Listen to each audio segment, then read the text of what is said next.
This changes the entire narrative surrounding the Toronto Maple Leafs, as we have had one player in particular not only step up last season, but he recently spoke out and revealed some information that has fans absolutely fired up. And this changes the outlook of this team heading into next season. I'll break down exactly who that is and discuss what these updates are, as well as a few other things to go over on this episode, folks. But before we get into it all, if you're part of the percentage who aren't subscribed to the channel, it's the place to be for daily Leafs content. About 71% of you who are watching right now aren't subscribed. And also, I'm back at my normal setup, so we're ready for the start of the regular season here in a month or so. Thank you guys for bearing with that. There's a lot to go over today, and it's going to be a fun video here. Matthew Knies recently, of course, is coming off a big extension this off season, but most importantly, he recently came out and spoke out and revealed some interesting details that are, quite frankly, pretty exciting as as fans of the team. And we know how good he was last year, obviously a breakout year, but he's kind of going under the radar in the sense of, since Mitch Marner left, that obviously took over the storyline, John Tavares, all these different things. The extension of Matthew Knies, him signing the new contract, but also the huge growth that he's going to have is going to change the entire narrative of this team. There's a lot of people out there thinking that he can replace what Mitch Marner brought, not necessarily the same player at all, because they're very different, but production-wise in different ways. And he came out and spoke about a bunch of different things, and it's very nice to see the polar opposite, words that he says versus what Mitch Marner was saying while he was here. But came out and he said, "I want that feeling that I'm playing for the whole city. I don't really look at it as something that can tear me down. It's something that is going to make me better." Now, I don't think this is throwing shade directly at Mitch Marner, but it is crazy to see the contrast between the two players. And he says here, "I have to perform better and take a little bit more ice time or take on a bigger role." And he's talking about filling in for Mitch Marner. Darius, quite frankly, he's going to be one of the biggest players going forward for this team. We spoke about how important Austin Matthews is going to be. Now, Matthew Knies, he's really, you could argue, top three as it pertains to most important players on this team, at least in the the forward group there. Of course, you have Willie and Matthews. And this is going to be a huge year for him. And these comments are just, super exciting and can change the whole narrative of the team if he replaces what Mitch Marner does.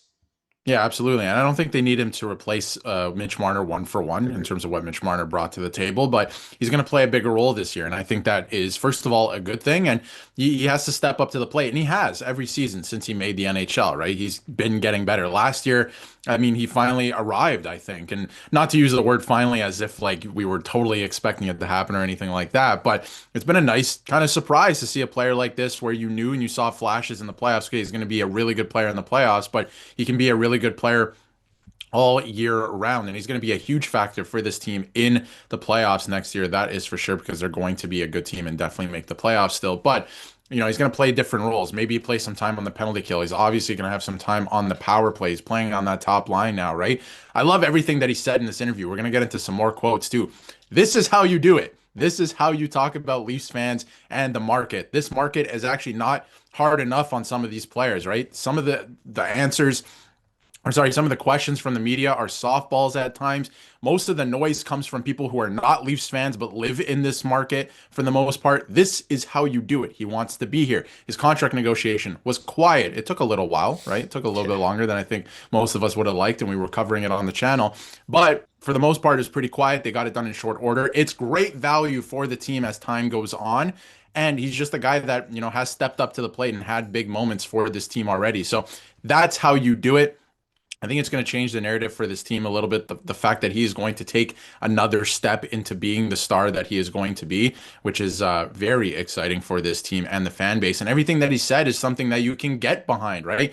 He wants to be here. He wants to play for the fans. He likes the pressure because it makes you play better, right? And because if you really want it, right? So like everything that he said here, this is awesome. Yeah, and ultimately, he is going to have to step up if his team wants to be an NHL, Stanley Cup contender, and that's the reality of the situation. He did last year, and that's why they were at least better than previous years, I guess, in the playoffs. Still flared out and still underwhelming, but he had some more comments here. Everyone's going to tell you the cliche that pressure is a privilege and all that, but I think it's honestly so much fun that there are so many people so invested in our group. And he basically just goes on to say that he loves the pressure, and he's actually stepped up. Now, we of course know he got injured last year a little bit in the playoffs, kind of derailed it a little bit. We think about the year before against the Bruins. That was kind of his infamous breakout, I guess you could mark, turning point of his career maybe, as it pertains to at least the fan base's eyes of him. And he knows how good and how important he is to this team. And he says, "I just want to prove that I'm a great teammate and that people want to be around me." It's hilarious how, I know you had a video yesterday on the Mitch Marner situation, and obviously he's not a part of the Leafs anymore. I don't want to talk about him too much,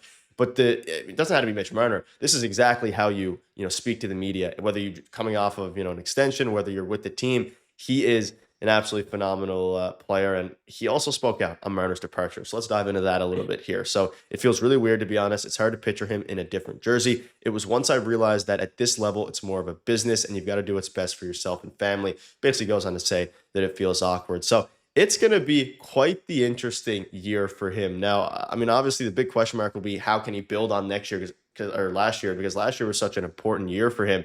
It's going to be tough, obviously, especially without Mitch Marner. But there's a lot of question marks about how good he's going to be without Mitch Marner now. And obviously, not necessarily from Leafs fans as much, but there's, some Leafs fans as well. A lot of people out there that are, kind of questioning the Matthews and Knies, how they'll do without the helping hand of Mitch Marner. Well, they'll be just fine. I'm telling you that they're going to both have great seasons. I think Matthews, he's added different elements to his game at this point. I still think it's important to him to score a lot of goals, and he's probably, chasing 60 again.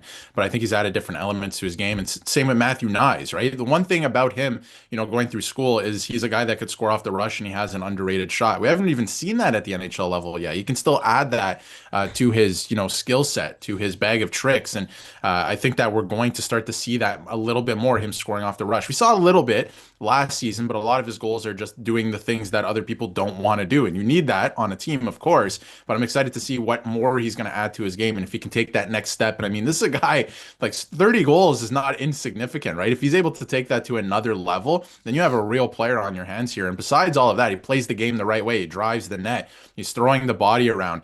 I think the turning point thing that you talked about in that Bruins series was not necessarily just his play, but the fact that he was laughing in Pasternak's face, right? And laughing at Brad Marchand. Like, you need that type of stuff in the playoffs because other teams are able to punk the Leafs in that way. So now some of the Leafs are starting to do it the other way, like a Matthew Knies, for example. You need that stuff in the playoffs. So he brings that to the table. He's very competitive.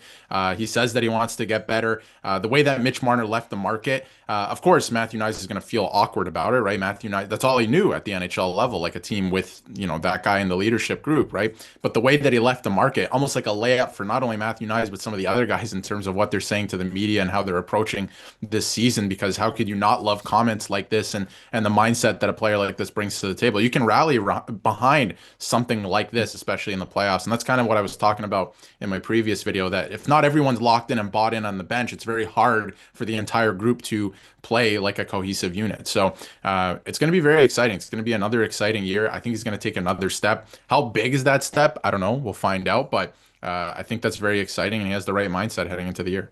Yeah, and obviously, quickly before I wrap up, looking at the, building on last year, 58 points, a really, really good year for him. Only 23 years old, or is about to be there in a month or so. So it's going to be exciting. And honestly, having him extended now, there's really minimal question marks about this team beyond next year in the sense of distractions, I should say. There's still a couple, but other than, last year, I mean, even for the past couple of years, Mitch Marner's been a huge distraction. Now this team can lock in, and I think the NHL's in for a big surprise next year. But that'll wrap it up. Thank you guys for watching. See you later.